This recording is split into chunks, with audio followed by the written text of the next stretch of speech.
Coming to you, pre-recorded from Casa de Regis in Culver City, California, it's the Reggie N Regis Podcast!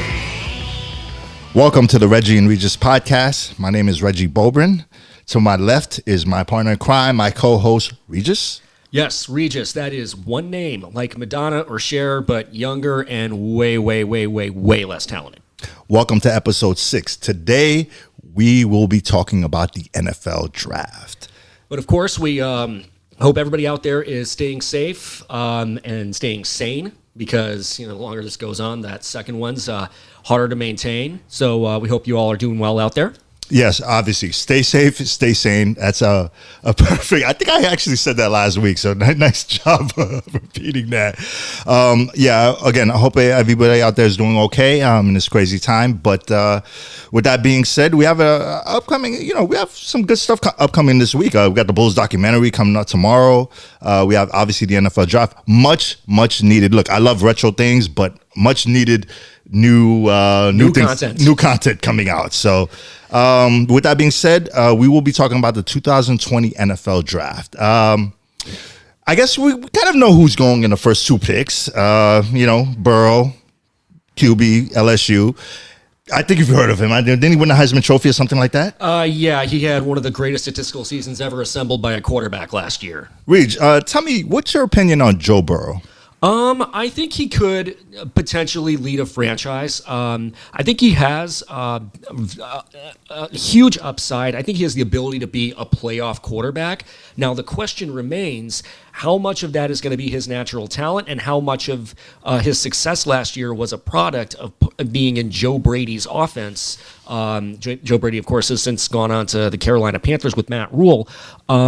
So it remains to be seen if he's going to go to the Bengals, how he's going to function in an organization that isn't run as well, right? Because even before he got to LSU, he was with the Buckeyes, under Ryan Day in his first season. It was Urban Meyer's last season. Sorry. So we don't know how Joe Burrow is really going to be in an organization that has some dysfunction around it. The biggest comparison I've heard is, Andy Dalton, who's been a serviceable quarterback in Cincinnati for a number of years. And, if Dalton does stay for next season, that'd be a good person for Burrow to learn under. But it's way too unknown how he's going to be. Yeah, the one thing about Joe Burrow that's always, I guess I've come to a conclusion to about him is there's nothing about him that really excites me. There's nothing that jumps off the page. I know he had arguably the greatest season for a college QB ever. Very impressive. Looks very poised. Obviously, he has all the intangibles as far as just the size and the process and just like the way he processes plays, I should say. But there's nothing about him. I mean, he's a bit mobile. Yes, I'll give him that. He's more mobile than Tua, and you would consider Tua the kind of more of the I know he gets comparisons to Russell Wilson, but I guess it's just that arm.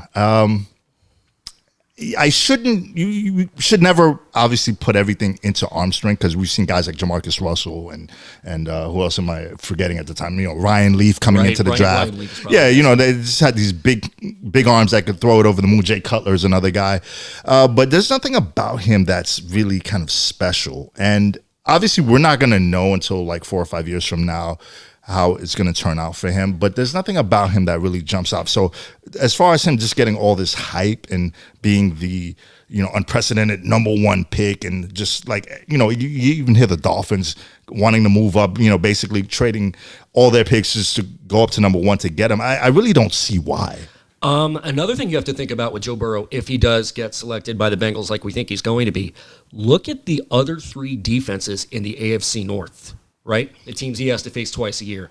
He has to go up against, guys like Myles Garrett and Baltimore, who's always had great defensive talent.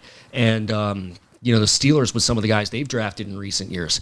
That's going to be a lot of wear and tear on him. Yeah, and I mean, I guess look, he still has AJ Green. They have Zach Taylor is their coach, supposed to be some kind of offensive guru. I mean, we really didn't get a chance to see it last year. And they do have Joe Mixon, which will help out with the running game. They still have Joe Mixon. That's right. I mean, I think he can be a serviceable quarterback. Does he look like a franchise guy to me? Not necessarily.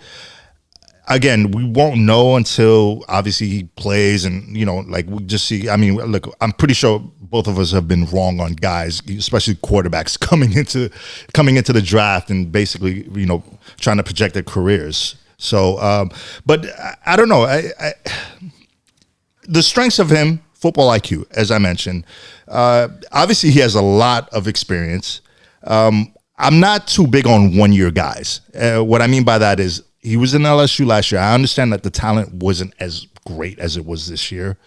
But, he really didn't do anything that led me to believe. Like, I like my guys to be at least 3-year guys who have, like, 3 years of production. You know what I mean? Right.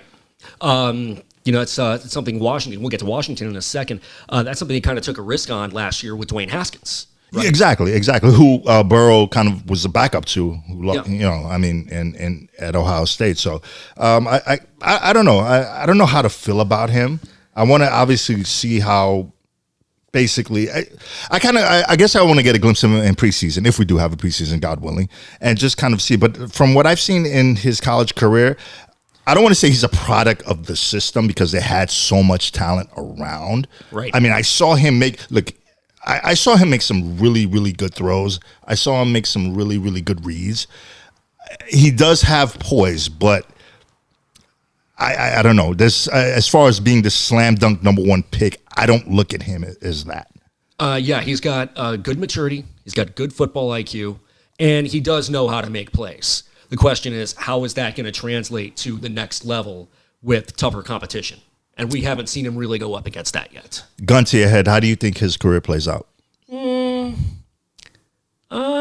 see some Derek Carr in there, like a Derek Carr-like trajectory. Serviceable quarterback. Serviceable quarterback, a couple playoff appearances, but nothing to write home about. Like, I don't think he's taking the Bengals to the Super Bowl.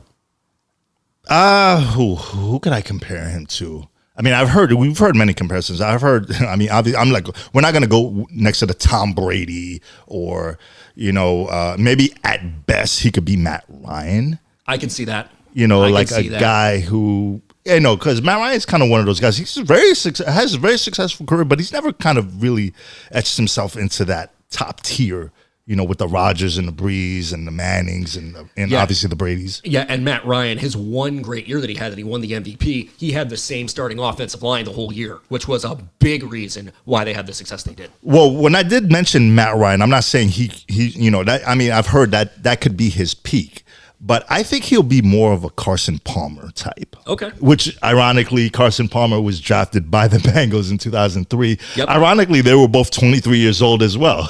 So they're both Heisman Trophy winners. And they're both Heisman Trophy winners. So I could see that kind of career where, Palmer, I think he made like 3 Pro Bowls. He was obviously a run-up to the MVP.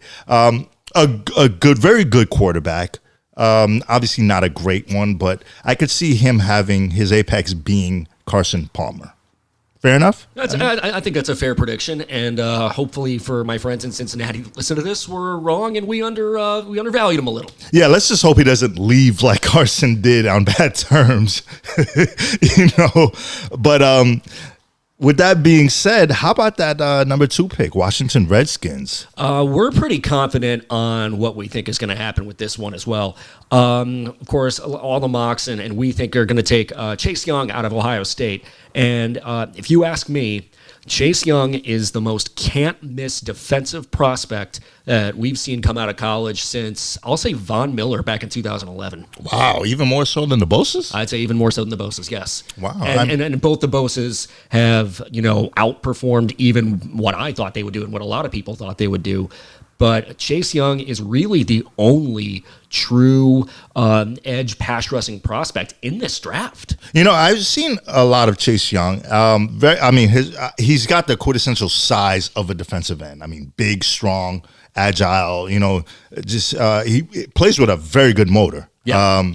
What makes him different? I mean, that's your team, Ohio State. What makes him different than basically Nick or Joey, and Nick and Joey Bosa, like as far as just like separation as far as talent wise? I think Chase Young's a little quicker. Like you said, he plays with a motor that I haven't seen in a long time. I mean, there were times he was a man amongst boys out there. Yeah. And again, it's going to be interesting, with him going to Washington because he's going to be playing against Dallas's offensive line, which they've got some all pros on there. So I think he'll fit in that system. I think Ron Rivera knows how to use defensive talent very well. So it's going to be interesting, but I think he'll be a multiple-time Pro Bowler. I think so too. I think he'll definitely be. I think his apex would probably.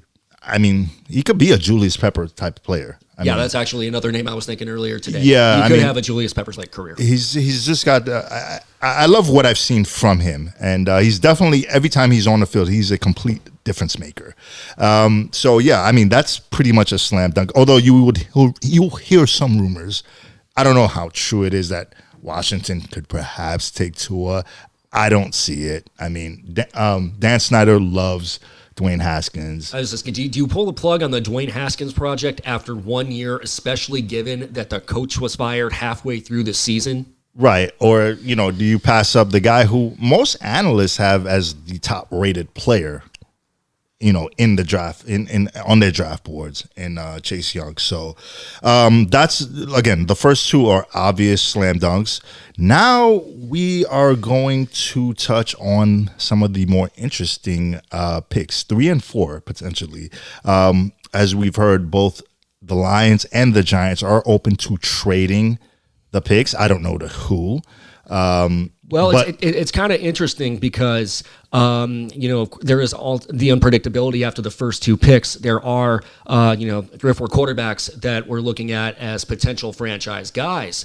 But it's given that everything is going to be done by teleconference this year, that could impact the logistics of how things are done. Right. But just from a common sense standpoint, I don't see why either team would want to trade. I mean, if the Lions have to win now, I mean, Matt Patricia is literally on his last legs in Detroit and basically has to get an impact player. And I think Jeff Okudah is the perfect player for that. You also have to think Matt Stafford's kind of getting to the end of his career. I think he can still win you games. I don't know if they've ever since Megatron has left, and I know he had a good year the 1 year after Calvin Johnson retired, but they have to get him some more help. I mean, he has to get some more weapons. Obviously, he has to stay healthy. Right. But I think in this particular pick, with this particular need, I think Patricia and the organization itself, Bob Quinn is the general manager, they have to get an impact player to save their jobs. Exactly. And a lot of the mocks have them taking Jeff Okudah out of Ohio State. Who's clear-cut the best cornerback. And Ohio State, look, you guys have been producing some really, really, really great cornerbacks. TBU, baby. Exactly. So I think that makes the most sense. Do you see any kind of trades? I think Miami makes an offer to Detroit to move up to 3. They'll pretty much have to mortgage their entire draft. They do have 3 first-rounders this year, but I think they're going to have to, in order to get Detroit to move out of that spot, they're going to have to make a very, very attractive offer. Maybe not New Orleans Ricky Williams back in 1999 level. Nobody's attractive. ever doing that again. Yeah, that ended Mike Ditka's career. Sorry,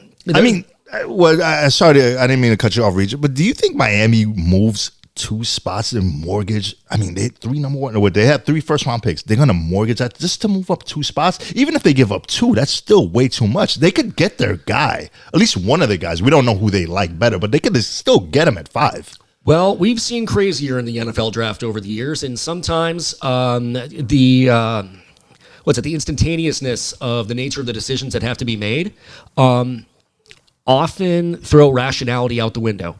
We all remember what happened 3 years ago with Mitchell Trubisky when Chicago was at number 3. They gave away multiple first-rounders to move up 1 pick to take Mitchell Trubisky at 2, and he hasn't been anywhere near worth the draft capital that they used in the number 2 pick itself and on the trade to move up that 1 spot, especially given that San Francisco was going to take Solomon Thomas anyway. Regardless, exactly. Again, my gut feeling, I think Detroit stays with that pick. They take Jeff Okudah, And they basically just roll, they just kind of roll the dice on that one and just kind of just go with it. Yeah, and it makes the most sense. And they need a guy like that, especially in a division where you have Kirk Cousins, who is capable of playing really well. Aaron Rodgers still he's kind of lost his fastball a little bit, but he's still a franchise guy. Oh yeah, without Devontae Adams there as well. Yeah, of course. Yeah, exactly. So it fits their need and their schedule. Now that being said, anything can happen. Yeah. So with that being said, let's go to number 4, the New York Giants. Now, Dave Gettleman is not one of my favorite people. I've never met the man, but I really don't like a lot of the things that I don't really like him as our GM. Let's just say that. I don't like a lot. Even the Saquon Barkley trade, I felt you don't take a running back with the second pick. I mean, even if he's a super, super talented guy like Saquon, but you don't take that, especially when you have needs in other positions. With that being said, they definitely have to build that line. We have, the depth chart as far as O-linemen is just like, it's incredible. I mean, O-linemen and wide receivers is definitely the draft to get these guys. I think Gettleman should stay at 4. Do not trade down. Do not stay exactly where you are. Take one of the 4 big guys. And by the 4 big guys, I mean, Jedrick Wills out of Alabama. We have Tristan Wirfs out of Iowa, Andre Thomas out of Georgia, and Mekhi Becton out of Louisville. Mekhi Becton, look at this, 6'7", 365. Isn't that almost as big as that Will Hernandez guy you drafted a few years ago? Yeah. And, Will Hernandez, it's kind of weird because he had a pretty good rookie season. And then he kind of regressed a little bit last year. Yeah. So I'm hoping kind of with the right coaching, I don't know if he was injured or not, but it just seems like the whole Giants team kind of regressed last year. But we have some places there. So if we take one of those guys, one of the guys I like Wirfs out of Iowa. Iowa has always produced like some of the better kind of like O-linemen. Pretty much all those Big Ten West schools are good at that. Yeah, and I know it's like... it's not one of those kind of sexy picks, but I've always kind of gone the Jimmy Johnson, Bill Parcells mindset of you build in the trenches. Right. If you build from the ball out. Exactly. You build in the trenches. You have a stable offensive lineman, a stable defensive lineman front, and then you work from there. So if I was Dave Gettleman, you do not trade that pick. If they get either one of those guys, I'm fine. I know Wills is probably the top ranked guy. I like Wirfs, but if we can get either one of those 2, I wouldn't be disappointed at all. Now, I read here on ESPN today that Gettleman is considering trading back, which is kind of weird because he's never done that in his career as a GM. Right. I mean... But there's also something else to consider. They only have 2 picks of the first 95 picks in the draft. So if they are going to build that line that does need help, maybe they go back 3 or 4 spots so they can get more of that line help that they're going to need as time goes along. Yeah, but I don't know who would they trade with, because I mean I'm just looking at some of the teams right now.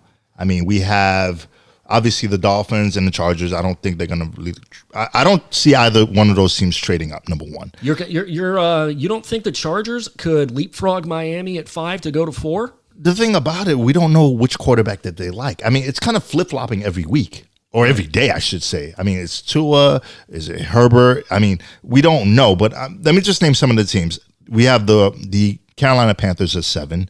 We have the Arizona Cardinals at 8. They need offensive linemen, so I don't think they're going to move up. They'll get one of the guys. They're getting one of the lineman guys, yeah. We have Jacksonville. I've heard that they like Minshew, and they're going to go forward with him, but we don't know. They might trade up. Who knows? Yeah, with Jacksonville, you never really know what's going on with their quarterback situation.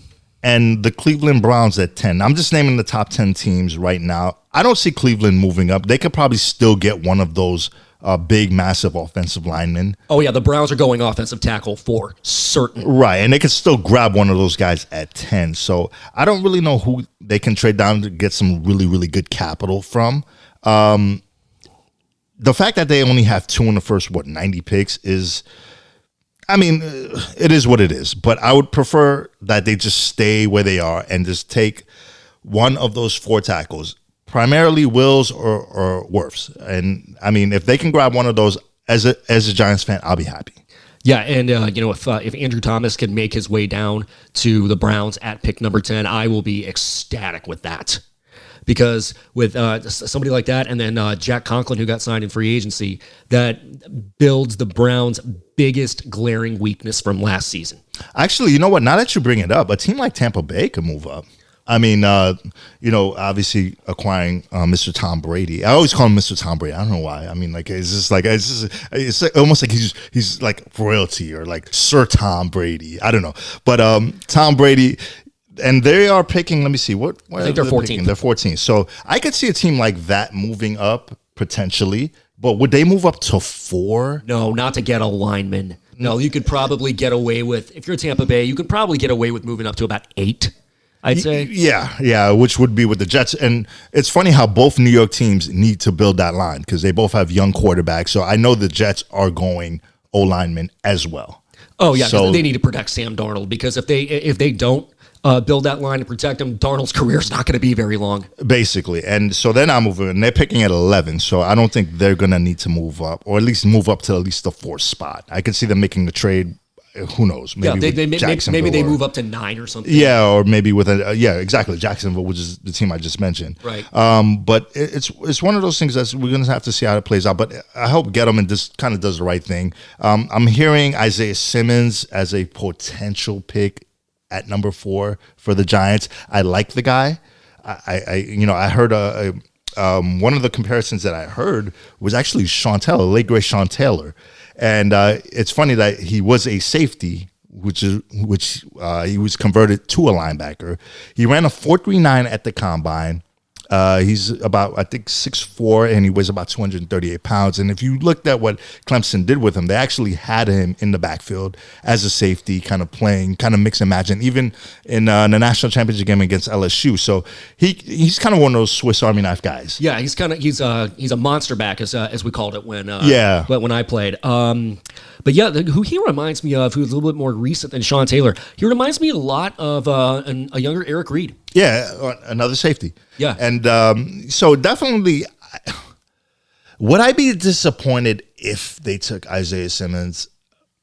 I guess because he's obviously, after Chase Young, the best available defensive talent in the draft.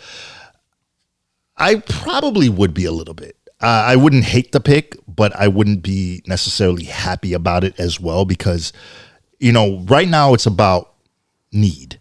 It's not about kind of like the best player on the board. It's just really about need. And we have to protect Daniel Jones. Yeah, and there's something else you have to think about, too. You again look at the division they're in. Sure, Dallas just re-signed Amari Cooper, but outside of him, is there really another great receiving threat in the NFC East? No.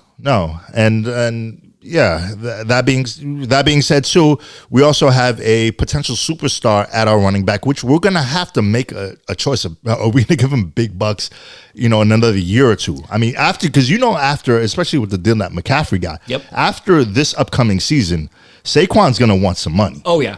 So, and the Giants will absolutely use their 5th-year option on him. Exactly. So we have to we have to build that line, at least get a stud left tackle, a guy that we can at least build something around to protect Daniel Jones, to open up some holes for Saquon. Let him, again, you're talking about another guy who kind of took a step back last year compared to his rookie year. I know a lot of his injury, but just the Giants team in general. I mean, it kind of all just collapsed on them because, basically the whole Eli thing. And then finally, once they got Daniel Jones in there, you're going to have to go through those rookie ups and downs and whatnot. So we have young talent there.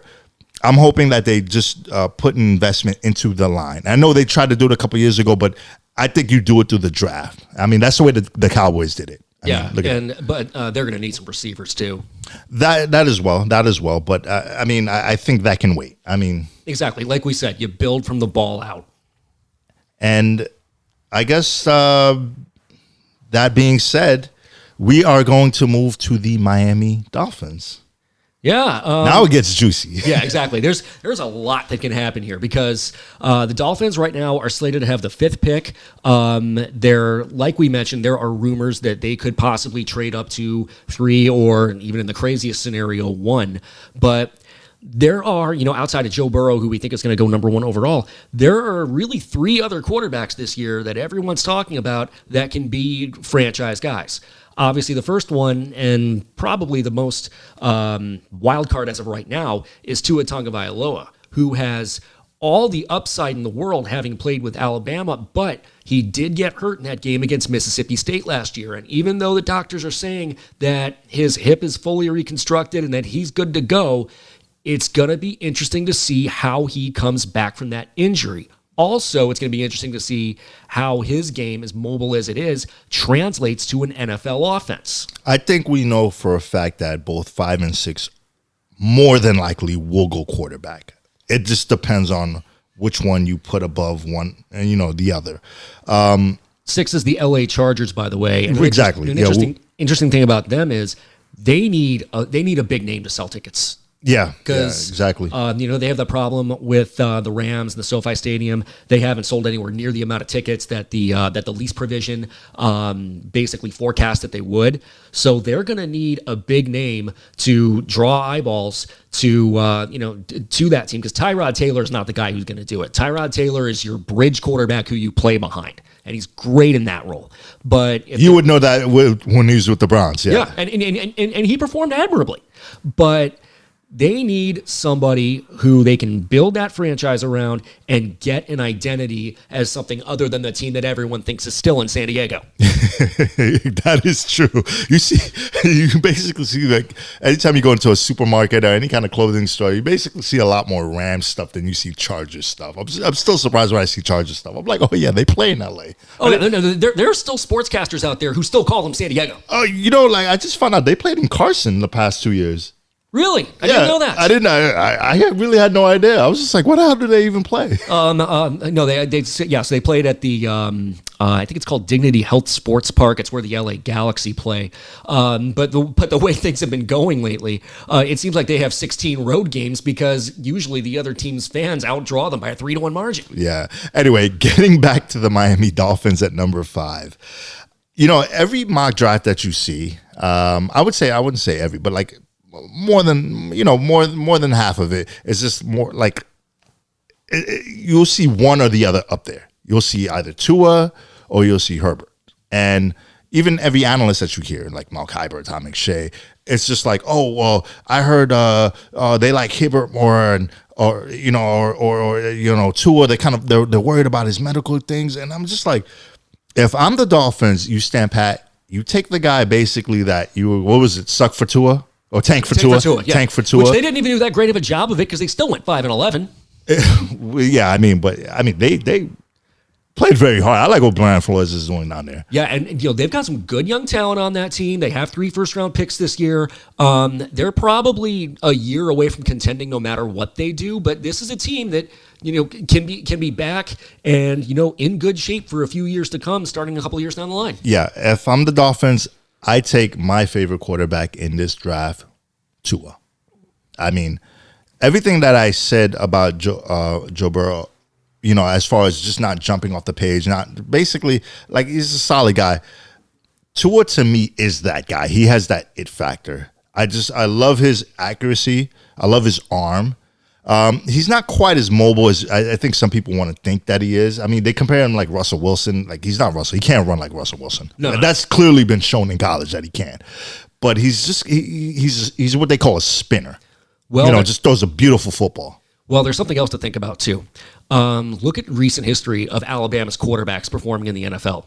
It hasn't been all that great, right? He's a different guy, though. Tua. Look, he's probably, if you think about it, his 3 years or his two years, he's probably the most efficient quarterback that I've ever seen in college from a good body of work. He was set to actually have a better season this year than he would have had last year. And last year, runner up for the Heisman Trophy to Kyler Murray. Exactly. And that fragile kind of label is hard to knock. When you get hurt in college, you're probably going to get hurt in the NFL. I think it warrants that. But the NFL is a violent game, as we all know. oh, really? I did not know that. No, actually, I talked to a buddy of mine who did this master's program in kinesiology, and he said, and I quote, "The human body was not built to take the kind of force NFL players exert." Oh yeah, I've always believed like at the NFL, like especially if you play a particular position like lineman, linebacker, running back, maybe sometimes quarterback, depending on the sense, you give a piece of your body, it stays in the NFL. I mean, it stays on that grass, on that turf, like forever. I mean, yeah. You know, even a guy like Calvin Johnson, who we actually reference in Detroit. You know, part of the reason he retired at 30 years old was the fact that he just took so many hits. And when we see Calvin Johnson, we see him just kind of running around and just kind of like, you know, making all these spectacular plays, but we don't see the big hits that he's taken.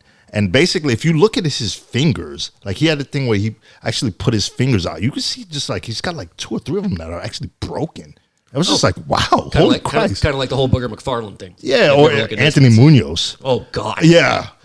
But anyway, that being said, that fragile label is going to haunt Tua until he shows that he can play 16 games. Now, is he going to be the next Drew Brees? I think that's, and I'm not saying he will be, but I think that's a fair comparison just because of the accuracy, just because of the fact that the touch that they both put on the ball. I think Tua is very instinctive. You know, he can. I mean, he makes the right plays. I saw a couple of things where, like the progressions, the reads that he had to make, especially against LSU, which was was a great game where he actually he kind of brought them back a little bit. They weren't going to win. The score doesn't represent. LSU dominated that game, but Tua made some amazing throws against a top caliber defense, and he's got that it factor. And he's my favorite quarterback in the draft. I think. If he can stay healthy, and that's a big if, and we don't know. Again, we won't know until 3 or 4 years down the line. If he can stay healthy, he is definitely the star of this draft. Even more so than Joe Burrow? Even more so than Joe Burrow. Okay. Well, there's another quarterback we haven't really gone too in depth on yet, but he's being, at least viewed by the analysts as somebody who could potentially have as good of a career as we think Tua might, and that's Justin Herbert out of Oregon.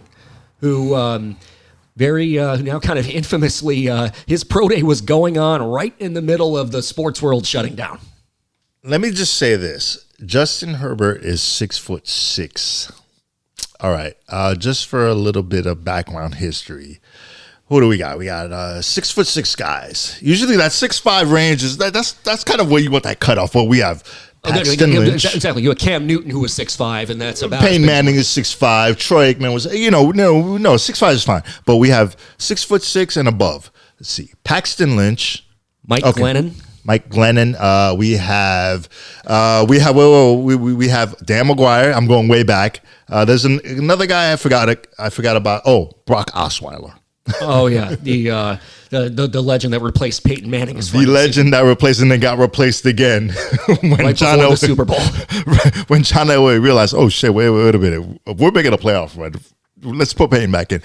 But not just his height, but when I watch Justin Herbert, there's nothing really that impresses me about him. I've heard a few analysts say, and even watching him myself, and even watching some film on him over the week, he makes the same mistakes as a sophomore that he does, and that he makes the same mistakes as a senior that he did as a sophomore, which kind of worries me. Right. Even in college, because I'm just kind of thinking like, again, that it factor, that special quality about him. I don't really see that. He's got a good arm.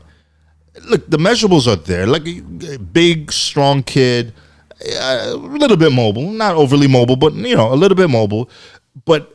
I don't see a star. I don't see somebody like, organizations or, franchises should be, hey, this is our franchise guy. But then again, I felt the same way about Phillip Rivers many, many moons ago, and I was proven wrong about that. So who knows? Yeah, I mean, Rivers took a few years to really develop into that guy. God, I thought that guy was going to be a huge bust. I swear to God, I thought. I remember when the Giants took him in 2004. At number 4 overall. And we traded him to Eli. I was just like, wait, we didn't take Big Ben? Like, wait, we took Rivers?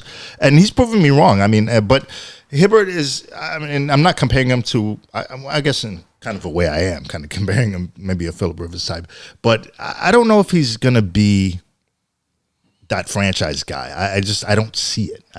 For some reason, I'm getting some strong Kirk Cousins vibes from him.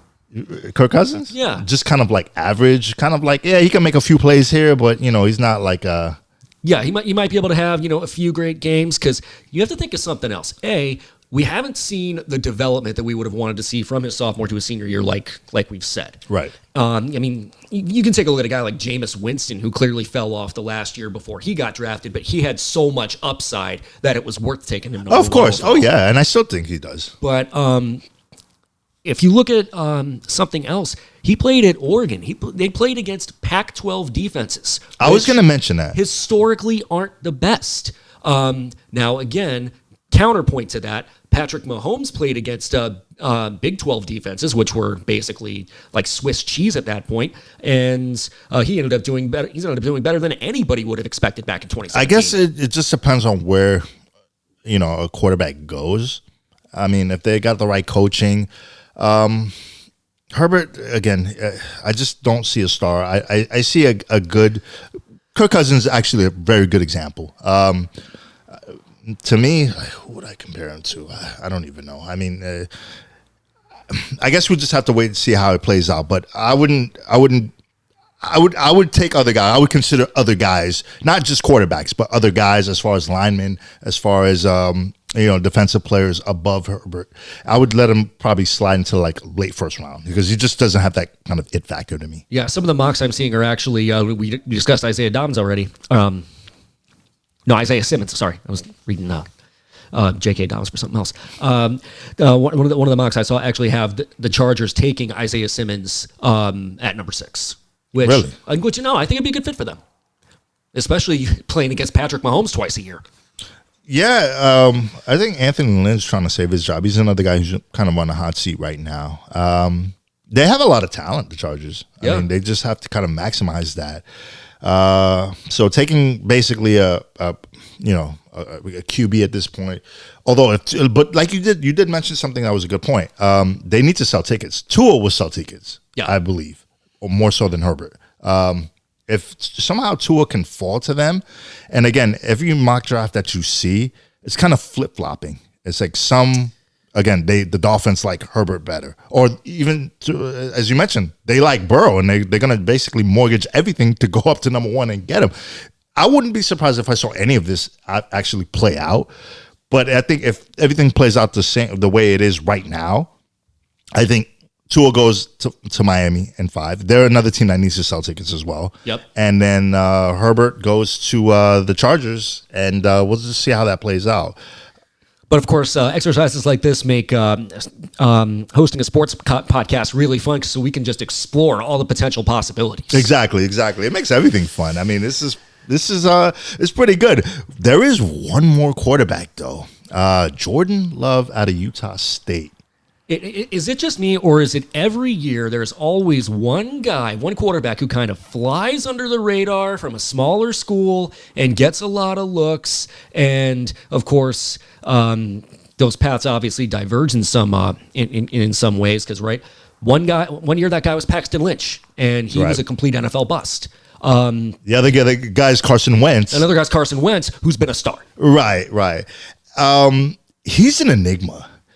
I mean, some mocks have him going as low as like 27, and some have him going in the top 10. Yeah, the one I read on NFL.com has him going 10th to the Saints in a mock trade where the Saints make a trade with the Browns. You've heard rumors maybe the Patriots will maybe string together something to try to get him.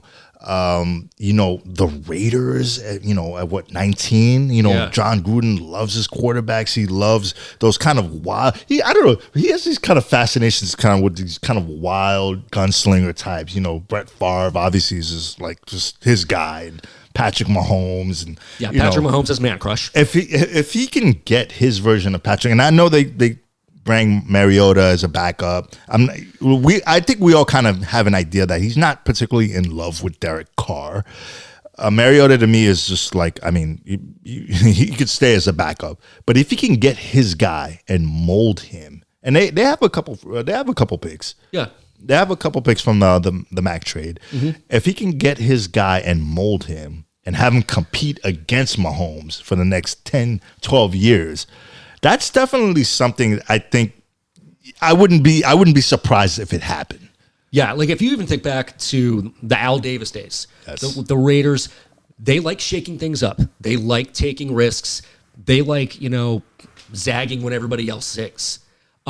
Taking a flyer on a kid out of Utah State who we don't really know too much about, aside from the fact that he has that massive arm strength, sounds like the kind of move the Raiders would make. That's a classic Raiders. That's a very good point, Regis. That's a classic Raiders kind of move. With that being said, Regis, I think I mentioned to you earlier, we don't really know too much. Obviously, he played in Utah State in the Mountain West, so we didn't he's really not playing against the best defensive talent. Right, but we didn't really see. I didn't hear about him until maybe the scouting combine. Like that's when I first heard the name Jordan Love, and I watched some film of him on YouTube, about maybe 20 minutes, maybe 15 to 20 minutes worth of film. Basically, every play or every throw that I saw him make was in a shotgun formation. I did not see him under center once. And this is, again, 15 to 20 minutes worth of footage. That's kind of concerning, even in college, because that's not a natural, transition to go from shotgun. It takes a little bit of work to be under center. Exactly.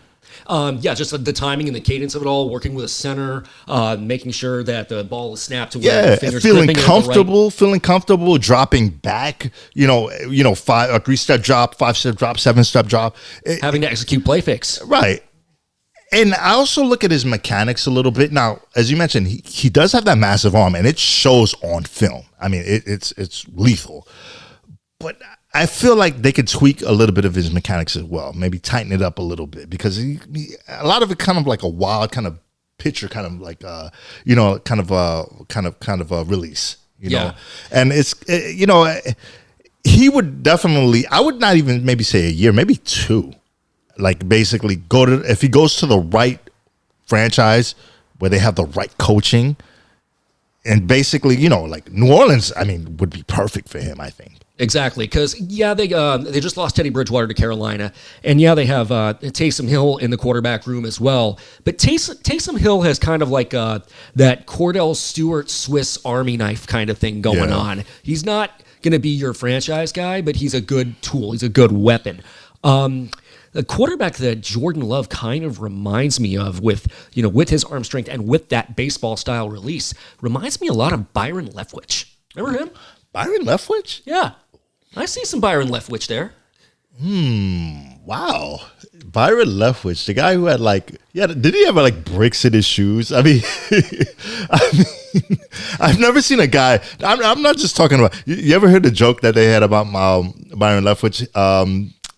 He was doing an interview. I forgot, it was maybe with ESPN. He said, "Yeah, the guys on my team call me Michael Brick instead of Michael Vick," and I'm like, "Yeah, dude." Even when he drops back, it just seems like he was just so slow-footed. His release point. I think who can I compare Jordan Love? By the way, you know what Byron Leftwich is doing right now?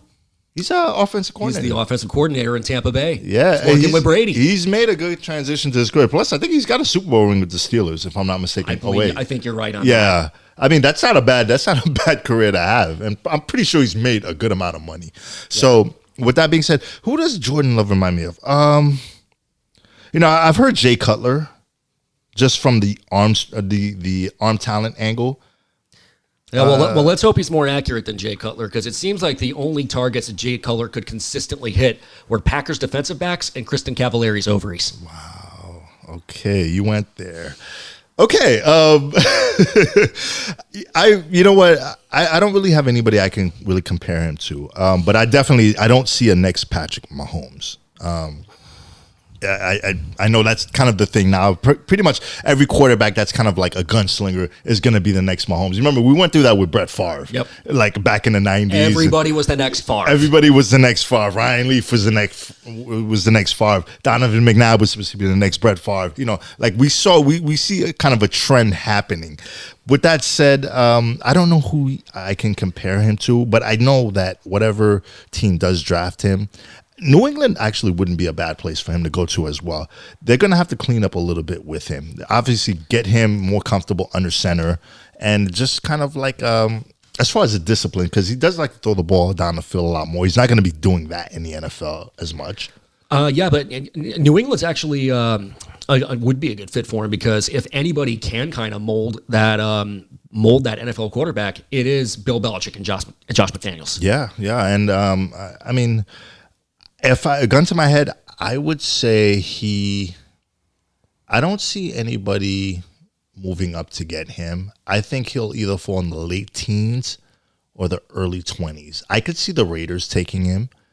Maybe the Patriots might move up a pick or two to get him. I could see that as well. I could see the Patriots moving up to acquire him.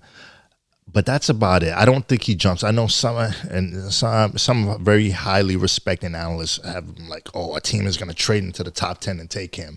I'd be very shocked because there's a lot of work to be done. Well, I won't say a lot. There's a good amount of work to be done with Jordan Love, just from my opinion. Well, if you remember a few years ago, before Patrick Mahomes became Patrick Mahomes, he was projected as a late first-round guy before Kansas City trades up to get him. So people can surprise us. But the one thing about Patrick Mahomes, first of all, Andy Reid could probably turn you or me into a good quarterback. At least a practice squatter, Yeah, exactly. I mean, I've had a couple arm surgeries, but I even think... I could be like a practice squad player. But the one thing about Patrick, again, we'll see with Jordan Love. Again, hopefully we'll have an NFL season. But the one thing about Patrick Mahomes, when they moved up, I think they selected him at 12 or 13, and he was able to play in a couple preseason games, especially the third and fourth games. I really kind of saw something in him when I'd watch him. I was just like, wow, this guy's like he's got the it factor. He's got that kind of that poise that. And when you saw him, I guess he played in one or two games at the end of the season in 2017. I think he played the last game of the year, and he was drafted 10th overall. Oh, he was drafted 10th. Deshaun Watson. Deshaun Watson was 12th. Was 12th, okay. With that trade with the Browns. Exactly. Okay. So, I mean, I saw a little bit of an it factor, but I think Mahomes was a little bit more ahead of Jordan Love. At least in my opinion. I saw a little bit of Mahomes in college. Obviously, he played in that vaunted, Texas Tech offense where you throw the ball like 50 times a game and, the Cliff Kingsbury setup. Yeah, the Cliff. And by the way, he's doing pretty well. I mean, it's not a bad rookie year for him as a head coach, No, he did solidly. Yeah, very solid. And his system definitely could work. Yeah. Now, one thing I've noticed in recent years is that year two seems to be, whenever a breakout quarterback has his breakout year. Yeah. I think Kyler Murray is in line for a big year this year. I think so too, especially if they take one of those big, massive offensive linemen. Yeah, because then he'll finally get some time to let some plays develop. Yeah, and they're picking in the top 10. If they are able to do that with DeAndre Hopkins and the ageless one, Larry Fitzgerald. I mean, he's still making plays. In the backfield? Yeah, Kenyon Drake still making plays at 50? Something like that. So getting back to Jordan Love, I guess we'll have to wait and see. He's going to be one of the guys I'm going to look for outside of when, obviously, the top 6 picks. I'm going to be looking to see what happens, what plays out with his situation, because he's going to definitely be the focus of attention after the top 6 picks are off the board. Yeah, because after those first few picks, it's largely going to be, those offensive linemen we talked about earlier, and this is also a very deep draft for wide receivers. Oh yeah. Apparently, so Regis, I've looked at a couple of these guys. I've seen a few of them play. Jerry Jeudy, CeeDee Lamb, Henry Ruggs, Jefferson. I've seen them play in a few games. Kind of doing a rewatching over the past week or so. I don't see a true number one star receiver in this class. I really don't. I don't see a Larry Fitzgerald. I don't see a Calvin Johnson. I don't see a Randy Moss. I don't even see a Julio Jones on AJ Green.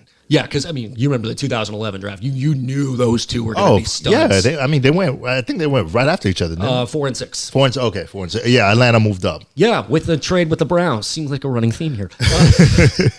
No, I remember the first time I saw Julio Jones play back in '08 at Alabama when he was a true freshman, and I'm like, that guy is going to be a stud. And in the remember, NFL. those Alabama teams primarily were running through Mark Ingram. Right. They had guys like Trent Richardson. Remember another Cleveland guy? Yeah, another Cleveland guy.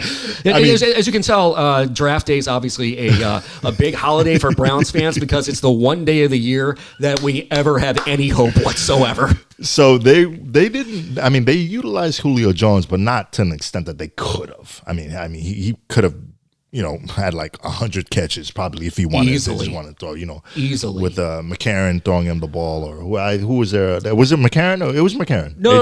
McCarron was later. Was it Greg McElroy? It was Greg McElroy. It was McElroy and McCarron. It was both of them, I think. It was like both of them. Who was before? I'm trying to think. And of course, I'm not a huge fan of Alabama football, so I'm probably forgetting some people. There was somebody in between Brody Croyle and Greg McElroy, and I think that's when Julio Jones I think that would have been his first year. Right. I think 2008 was his first year. So it was McElroy. It was whoever it was. McElroy, and there's a little bit of McCarron at the end, but he could have been all world. But I don't see any guy in this particular job. I like Jerry Jeudy. He's a polished guy. He's not a very big guy. He's like 6'1", 100 and, like 85, 90 pounds. Yeah, he's quick, though. He's quick. Is he a product of the great Alabama talent? And that's kind of the question I was going to ask with him and Ruggs.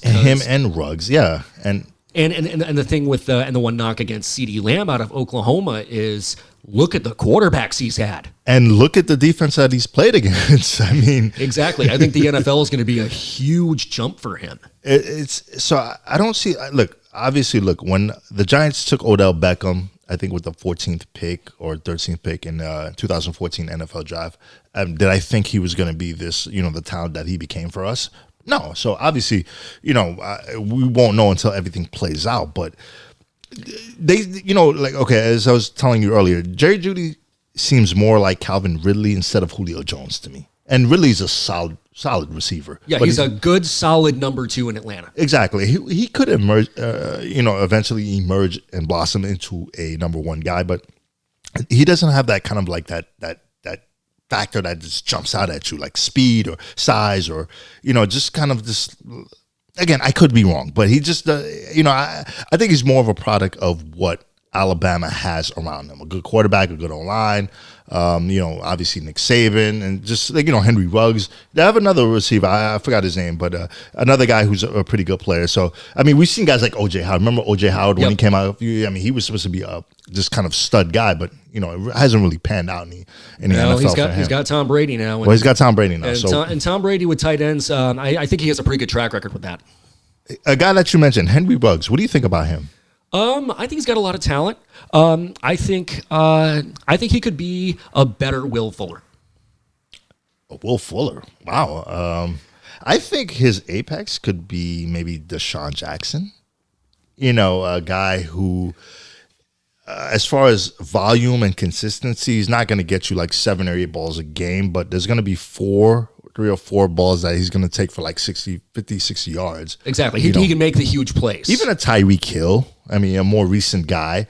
All those guys are kind of like the same size, like 5'10"-ish. They're kind of what they are. They're not guys that you can go to. They're going to have like 100 catches for you. The only guy that I remember doing that was like Steve Smith, like a guy who's like 5'9", 5'10", who was like a legit number 1 guy who can catch like 90 to 100 catches. How tall was TJ Houshmandzadeh? Hoosh probably was like 5'11". Yeah, because he had over 100 catches a couple years with the Bengals. Yeah, I guess anything above that 5'10" range, like maybe like 5'11" range, anything above that, but kind of those small guys that you can tell are small guys. But Henry Ruggs, what did he run, like a 4.28 at the combine? I think it was that fast. Well, he's obviously the fastest receiver here. He's an intriguing guy. He would be another classic Raiders pick. I could see him in Vegas. Yeah, and at 19, if Gruden and Mayock don't move up to like get a guy like Jordan Love, I could see him going to the Raiders. I think that would actually be a really, really good fit. Well, they do need a new number one now that Amari Cooper got traded. Yeah, right. And Amari, yeah. Well, I mean, he re-signed with who was the number one last year? That's what I want to look up. Well, you have to remember the offense was really focused more around Josh Jacobs, the rookie, and that tight end Darren Weller. Really emerged last year. Yeah, but David, I think I was going to call him David Carr. Derek Carr actually had his best season. I mean, efficient wise last year. I mean, he was actually pretty good. I mean, we was at 70% completion percentage, over 4,000 yards. I mean, he actually played pretty well, but they didn't have that number one guy since they traded Amari. Ruggs, I don't know if he could be that number one guy. But, I mean, we'll see how that plays out. Definitely some of these, look, people love side. I mean, John Ross went to the Bengals. All because of the 4.22 40. Exactly. So he hasn't really panned out there. Somebody's definitely going to take him, I think, within the top 20. Just CeeDee Lamb, what do you think about him? What do you think he's going to go? Ooh, let's see what the mocks say. I think mid-first round sounds about right. The NFL.com mock draft has him going... They even have him go in the first round? I don't even think they do. They have Justin Jefferson remember, in the first. I just looked at something right now. The Las Vegas Raiders have the 12th pick. And they actually have him going 12 to the Raiders. Exactly. I have it right here. They have the 12th pick and the 19th pick. So they're going to take, I think they're going to take one. What do you think they like a little bit more, CeeDee Lamb or Ruggs? Ooh. Oh, maybe if Judy's there. I actually think Judy is probably the best fit. I think so too. Yeah, he's out of the three of them. Yeah, he's the number one guy in this particular position for this particular class. So that's actually that pretty good setup. I can see one of those guys. And last but not least, as far as other defensive players in the draft, do you think any other names come up that like strike you as like impactful players? Oh, let's see here. I heard Derek Brown. Derek Brown is actually a defensive tackle from Auburn. He's actually a pretty solid guy. A lot of teams like him. I could see him. Perhaps he probably will go in the top 10. Well, you know what? The one position that we haven't even hinted at this year? Running back. Running back. Yeah, because one of the first names I'm seeing is Jonathan Taylor, and he's probably going to go at the end of the first round, and we don't know how much of. I like him. I don't know how much of his production was the product of being behind that Wisconsin offensive line. Then you're also talking about DeAndre Swift out of Georgia and J.K. Dobbins from Ohio State, who I think could have good, solid careers, but. That's just how much the game has changed. The running back position doesn't mean as much as it used to, right? I think, especially with the shortening of careers and more running back by committee, like we saw with San Francisco last year. I think the era of the big bell cow running back is mostly over. Save, of course, for Christian McCaffrey, who just got paid $64 million. Yeah, but even then they use him out the backfield as far as like a pass catcher more so than actually a guy who runs between the tackles. DeAndre Swift obviously is the main guy. He's probably the only guy that's going to go in the first round. Jonathan Taylor, I like him a lot. I love the production. I know we played in Wisconsin behind that big, classic Wisconsin guards and O-linemen and this and that, but I love the production that he put over his 4 years in which begs another question. Was he overused at Wisconsin to the point where it could impact his NFL career? Well, we've seen guys. I mean, and not comparing by any means stretch. LaDainian Tomlinson went 4 years at TCU. Right. I mean, it depends on just the wear and tear. I think if he goes to the right team, they use him the right way. Obviously, it's like we don't really live in the age anymore where guys are going to get 25 carries a game anymore. So I guess if he goes to the right team, and even so, like if he could give you 4 or 5 years, I think it's worth a shot. I mean, he doesn't have to play 7 or 8 years, like kind of like that classic number it was for the elite running backs, the Adrian Petersons, the LaDainian Tomlinsons, even going back to like the Emmitt Smiths, who I know Barry Sanders has played 10 years, but you get what I'm saying. Yeah, Barry Sanders played 10 years and people thought he retired early. Exactly. We are not in that era anymore. Right. So if you can get from the elite guys 6 or 7 years, that's fine. More or less nowadays, it's probably going to be 3 or 4. I still think it's worth a shot, but I like him more. I like him a lot. He'll probably go in the second round, second day guy. But DeAndre Swift obviously is clearly the guy. I guess before we actually sign off, a couple free agents on the board. Jameis Winston and Cam Newton. Give me your opinions on them. Yeah, we talked about them a few weeks ago when we did the test episode. It's going to be interesting what systems they end up in. As I mentioned before, I think Jameis would be a great backup to Russell Wilson in Seattle. Granted, he did show a lot of promise last year, but his whole career, he's really been Dr. Jekyll and Mr. Hyde. He's got a high ceiling, though. I mean, an amazing high ceiling. And he's young. And to his credit, if you remember the early years of Alex Smith's career, a lot of the reason he was so inconsistent was he never had the same head coach and offensive coordinator 2 years in a row. And the way Tampa Bay's front office and coaching staff has been handled over the last few years, Jameis has kind of dealt with the same thing over the 5 years. So if he goes somewhere that is consistent and can work to his strengths, I think we can finally start to see him, realize more of that potential that we saw when he was taken number 1 overall back in 2015. But I think it all depends on what the coaching situation looks like where he goes. I mean, if he goes to Pittsburgh or New Orleans, I know New Orleans is probably not going to sign him, but like somewhere where as a stable franchise, maybe who else? I mean, who knows? But a stable franchise that he can learn from a good veteran QB. I think he can kind of work out something. He's always going to kind of throw a lot of picks, I feel. But he can still. He just. There's so much talent there. I mean, he threw for 5,000 yards, 30 touchdowns. I know he threw for 30 interceptions. If you can cut that down at least half, I mean, you have a steal. A guy who's like 27 years old. He seemed to be very humbled now. He's not no more crab legs and all that. Other stuff. All that junk. I feel it would be a steal. I'm surprised he's still in the market. Cam Newton, I'm not surprised because Cam has too much baggage, and I think we've seen his better days. Cam's peak is definitely behind him. Even though Cam has won an MVP, I don't think he's the thrower, that Jameis is. I think Jameis is a much better pocket passer, obviously. Cam's kind of emergence was basically his running and his throwing. I mean, it was never one or the other. He needed both to kind of be that player that we saw in his first 5 or 6 years. But he doesn't have that. Jameis still has that upside because he is a classic drop back passer. He just needs a little fine tuning. Exactly. And there are other places he could end up as well, like Pittsburgh, for example, backing up Big Ben. Right, and that's what I said. I said Pittsburgh. Pittsburgh would be a perfect spot. Or another place I could see him going back to the whole needing to sell tickets thing. What if the Chargers sign him? I'm surprised they haven't jumped on him. I'm surprised they haven't jumped on him yet. Maybe they're waiting to see what happens in the draft. Interesting. Yeah, I mean, he'll still be around. I'm pretty sure if even if he's not signed by the summer, if a quarterback gets hurt, somebody's going to be looking for him. He will be on an NFL roster for the 2020 season.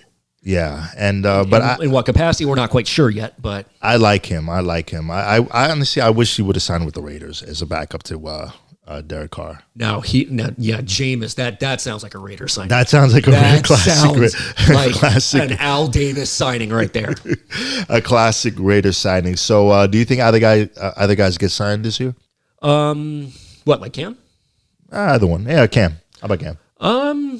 Maybe he gets brought in during training camp. Because he's already saying he wants to be a starter. So I don't know if he's going to have any injuries. Injuries do happen.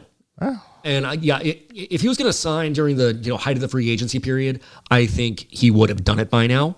So I think we're going to be looking more into OTAs and training camp or whatever form that takes. And maybe in the preseason, maybe somebody gets hurt and he gets scooped up by somebody as a 1-year rental option. I could see that happening. But definitely Jameis should get an opportunity. Okay, so final thoughts. NFL draft. I'm very intrigued to see what these teams do. Obviously, this is going to be a very big week. This is going to be the week if anything happens, it's going to happen because I don't see any big trades happening on draft night. I mean, just with the way the world is right now. So if there's going to be any moves, it's going to be prior. If there's going to be any big major rumors, it's going to be prior to Thursday. I don't particularly see any teams moving up. It's just going to be the selections of the players. And from basically pretty much all the mock drafts that we see, the two big ones are going to obviously be the Dolphins and the Chargers to see which quarterback they take. Yeah, what I can't wait for is the fun of draft night. Obviously. Oh yeah, much needed. Much needed. And I also can't wait to listen to this podcast after night one of the draft is completed and just see how stupid we sounded. Hopefully, I don't sound that stupid. I don't care what you sound stupid. No, I'm just saying our predictions being completely wrong. I know, I was just busting chops.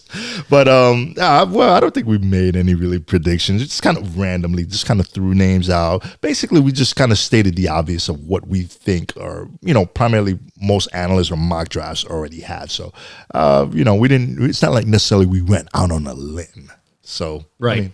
But it's going to be fun. It's going to be fun, especially next weekend once obviously the first round is done and we can kind of evaluate that and see what happens there. And yeah, man. And obviously they got a documentary tomorrow.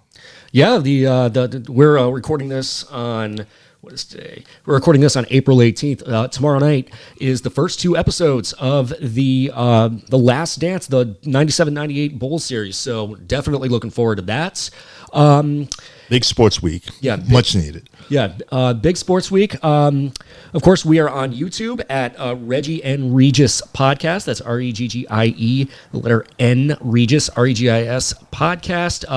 If you have any feedback for us, you can email us at ReggieNRegisPodcast@gmail.com. We are also on Twitter at Reggie N Regis Pod, and we are on some streaming platforms as well. Yes, we're on Spotify, Google Podcasts, Apple Podcasts, Breakers, and we are on Anchor as well. So feel free to just kind of take a listen. Let us know how you feel. As my compadre over here mentioned, send us an email. Any feedback is positive feedback. Tell us how much we suck. Tell us, how stupid we sound. Just show us that you care. I mean, please. We've been doing this for a month now. But with that being said, next week, as we mentioned, we will go over the first day of the NFL draft, maybe part of the second day, right. And then we'll see just how crazy it was compared to recent years. Yeah, and again, it's something different, so it's going to be very enjoyable. So join us next week for episode 7 of the Reggie and Regis podcast. I am Regis. No, you're Reggie. I am Reggie. He is Regis. We are out.